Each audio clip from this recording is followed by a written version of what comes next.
另外來看，這台南市的大東門城呢，這壁倒也是因為這回落大雨有部分放棄的情形，加在是無人員的傷亡。這陣啊，這工程人員已經有甲固定啊，咱老文化局也有咧監測，規劃咧修復的時呢，會甲這個極端氣候的因素甲考慮入去。另外，有文書工作者是建議講，會當趁這個機會來經營地下的藝文空間。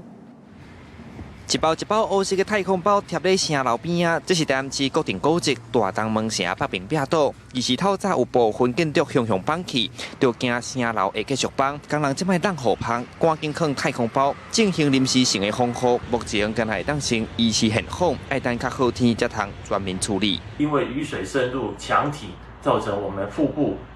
的土壤產生鬆軟，所以強大的水壓力跟土壓力的一個壓迫之下，讓擋土牆沒有辦法承受，而突然的一個崩解。百年古蹟乃熊熊安尼生，文資局前幾工和專家來勘查，講這壁倒由無共材料貼做會做的，早期修復雖然保留原材料復舊的原則，不過這磚仔角的棚真夠涉水，加上連續的大水雨，造成內面的水土壓力增加，也站袂牢。其實大東門在1955年嘛捌因為防雨放棄，到尾1975年重建，正做這陣的景觀，嘛有文書工作者有建議會當改替。地下做地下空間，做藝文空間，